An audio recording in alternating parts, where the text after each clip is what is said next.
الحمد لله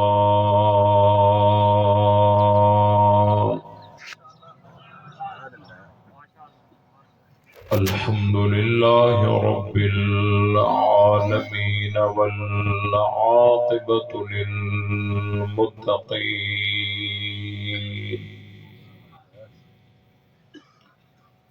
والصلاة والسلام على سيد الأنبياء والمرسلين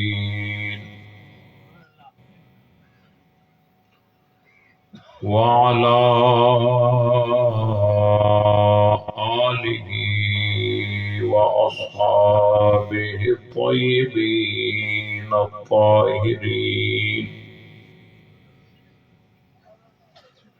لا سيما على الخلفاء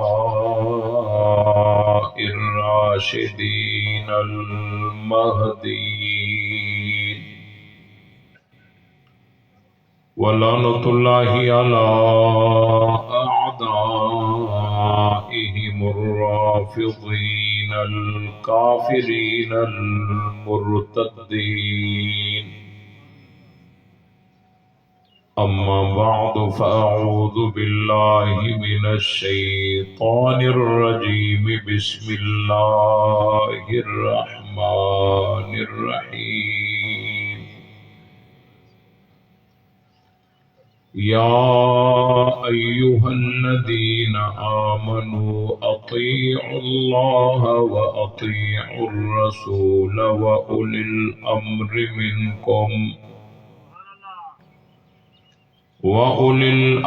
منكم فإن تنازعتم في شيء فردوه إلى الله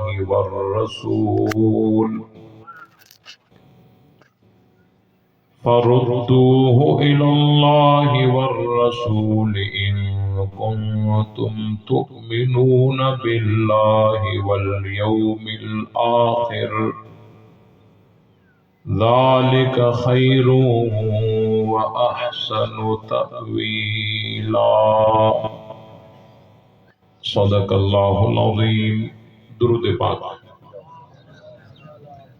اللهم صل على محمد وعلى آل محمد كما صليت على إبراهيم وعلى آل إبراهيم إنك حميد مجيد اللهم بارك على محمد وعلى آل محمد كما باركت على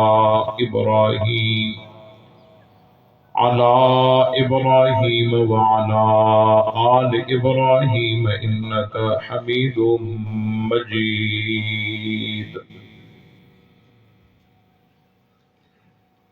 برادران اسلام، قابل صد احترام عزیزان ملت، صحابہ اکرام کے سچے سپاہیوں، اہل بیت کے سچے پروانوں، چکوال سے تعلق رکھنے والے ختم نبوت کے پروانوں، قرآن مقدس کی بابرکت محفل اللہ تعالیٰ کے فضل و کرم سے سیرت خاتم المعصومین و دفاع صحابہ و اہل بیت کے عنوان سے معنون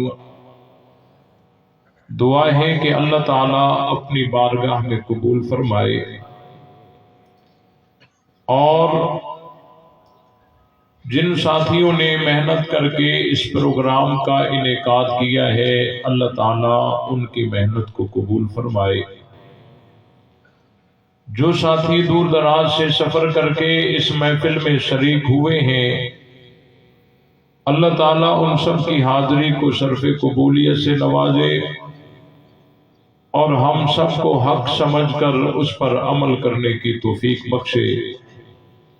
اور آج کا یہ پروگرام ہم سب کے لیے نجات کے لیے اللہ تعالیٰ کافی فرمائے اور اپنی بارگاہ میں قبول فرمائے۔ آج کے پروگرام کا عنوان انتہائی خوبصورت اور تحقیق طلب بھی ہے۔ میں کوشش کروں گا کہ عنوان پر ہی چند باتیں عرض کروں اور تھوڑی ہی دیر میں آپ کے سامنے ہمارے قائد محترم بلکہ پورے پاکستان عالم اسلام کے عظیم لیڈر قائد محترم آپ کے سامنے تشریف لانے والے ہیں۔ جب تک وہ آئیں میں کچھ باتیں عرض کرنا چاہتا ہوں۔ آپ نے اشتہار میں لکھا ہے سیرت خاتم المعصومین۔ خاتم المعصومین سے پہلے ہے سیرت خاتم المعصومین۔ تو خاتم المعصومین پر کچھ گفتگو کرنے سے پہلے سیرت کے عنوان سے اور رجب کے مہینے کو سامنے رکھتے ہوئے بس ایک بات عرض کروں گا کہ اللہ تعالیٰ نے اپنے محبوب صلی اللہ علیہ وسلم کو جہاں بہت ساری غیر معمولی فضیلتوں سے نوازا ہے، وہاں ایک فضیلت اور ان کا ایک عظیم معجزہ معراج کا ہے۔ اللہ تعالیٰ نے اپنے محبوب صلی اللہ علیہ وسلم کو ایک ہی رات میں مسجد حرام سے لے کر مسجد اقصیٰ تک، پھر عرشوں تک اور عرشوں سے پھر واپس مکہ تک پہنچایا۔ اور یہ واقعہ بڑے عجیب و غریب نکات سے بھرا ہوا ہے۔ آپ خطباء سے علماء سے بارہا اس کی تفصیل سن چکے ہوں گے، میں زیادہ تفصیلات میں نہیں جاؤں گا، بس اتنی بات عرض کروں گا کہ اس واقعے میں ایک بات آپ نے یہ بھی سنی ہوگی کہ حضور علیہ السلام جب عرشوں پر گئے تو اللہ تعالیٰ نے حضور علیہ السلام کو جہاں اور انعامات سے نوازا، وہاں ایک انعام یہ بھی تھا کہ آپ کی امت پر 50 نمازیں فرض ہیں۔ ایسا ہی ہے، حضور علیہ السلام کو حکم آیا کہ 50 نمازیں فرض ہیں۔ حضور علیہ السلام اللہ کا حکم لے کر واپس آئے۔ راستے میں حضرت موسیٰ علیہ السلام سے ملاقات ہوئی اور حضرت موسیٰ علیہ السلام نے مشورہ دیا کہ اے اللہ کے رسول، میرا مشورہ یہ ہے کہ آپ کچھ نمازیں کم کروائیں، اور یہ امت اتنی زیادہ نمازیں نہیں پڑھ سکتی۔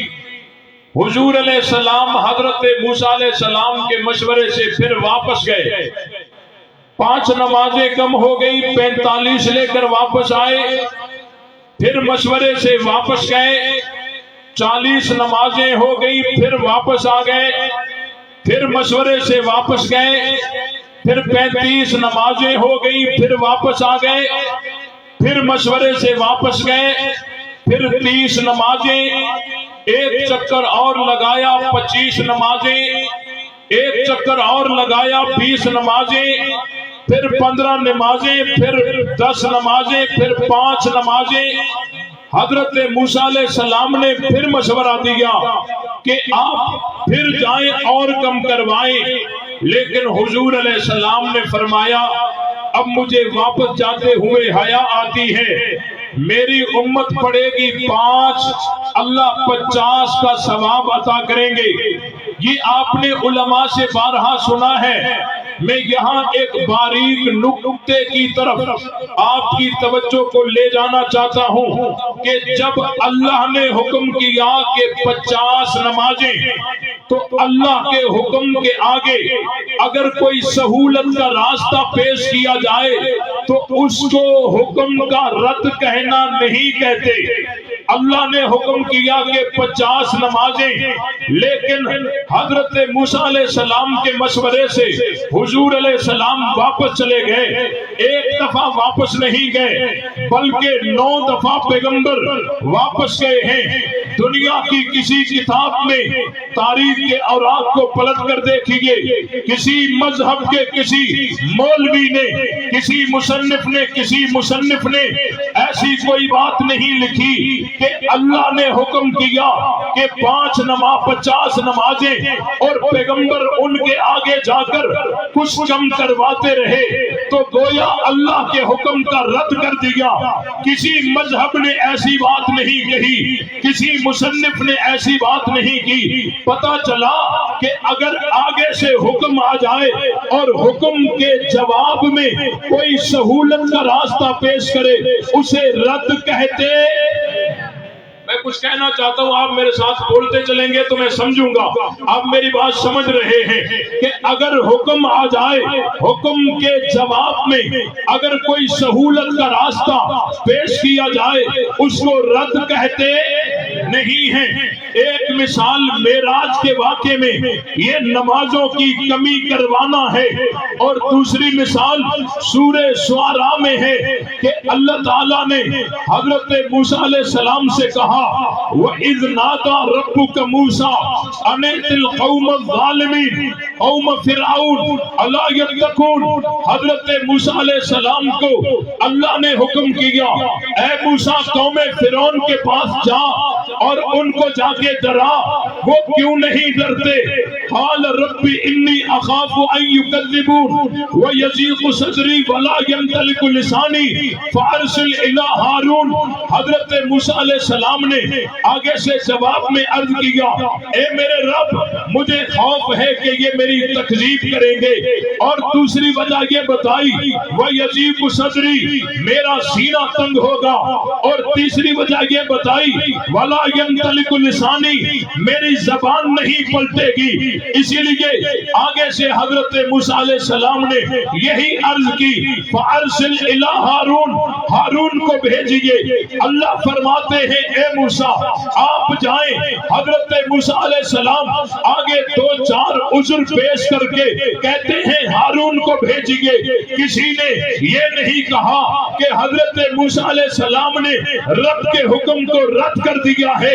کسی نے یہ نہیں کہا کہ معراج والی رات پیغمبر نے رب کے حکم کو رد کر دیا ہے. کسی نے یہ نہیں کہا کہ حضرت موسیٰ نے اللہ کے حکم کو رد کر دیا ہے. تو مجھے کہنے دیجئے اگر 50 نمازوں کے حکم آ جانے کے بعد پیغمبر 9 دفعہ واپس جائے اسے رد نہیں کہتے.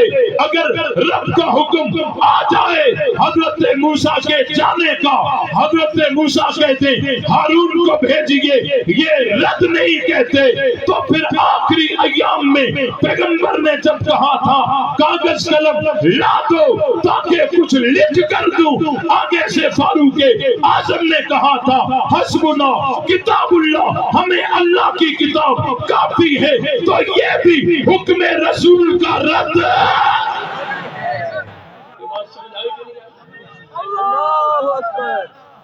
یہ بات سمجھ آ گئی کہ نہیں آ گئی کہ اللہ کا حکم کہتے حضرت